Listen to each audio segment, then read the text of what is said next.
Hello mga ka-kitchen! Welcome back to Kitchen Time with Ana. If you're looking for a perfect summer dessert, narito na, tamang-tama, ang Lychee Peach Mango Sago. Tara, let's start!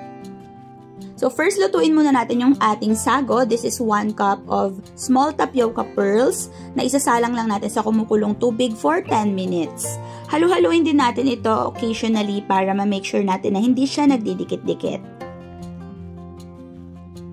Then after 10 minutes, it will become like this. Kung mapapansin nyo, meron pa siyang mga puti-puti sa gitna. That means medyo hilaw pa ito. Pero pwede na nating patayin ng apoy. Iko-cover lang natin ito at hahayaan pa siyang maluto on its own. In the meantime, i-prepare na muna natin yung mga prutas na gagamitin natin. So since lychee peach mango nga ito, yung tatlong yon yung ating ipe-prepare. So una, ikakat ko muna itong mga hinog na mangga. And then, i-slice natin siya into cubes. At saka natin to i-scoop para makuha natin yung mga laman. Next, i-slice din natin yung ating mga peach. Kagaya lang sa size ng mango.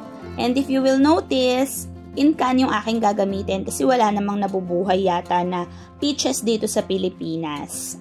If you like yung peach mango pie ng Jollibee, for sure magugustuhan nyo rin itong dessert na ito. Next and last but not the least is yung ating lychee.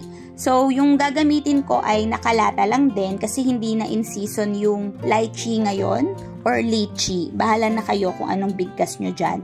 So, yung kalahati, islice ko into smaller pieces samantalang hahayaan ko lang na buo yung iba.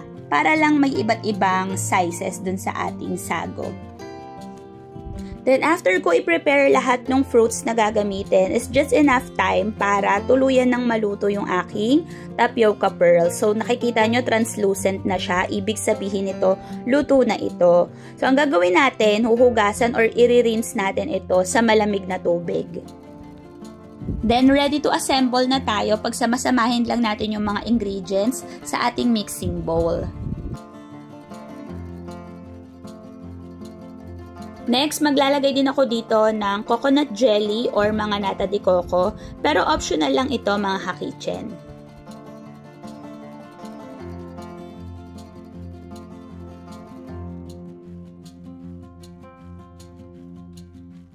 Then next, lalagyan na lang natin to ng condensed milk and some all-purpose cream.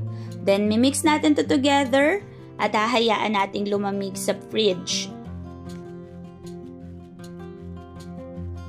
Pero kung katulad ko kayo na mainipin at hindi makapag-antay, pwede nyo namang lagyan na lang ng yelo yung inyong serving glass para matikman nyo na yung inyong napakasarap na lychee peach mango sago. Kaya, if you're looking for a quick and easy, satisfying, and refreshing summer dessert, now is the time na gumawa ka na rin itong lychee peach mango sago.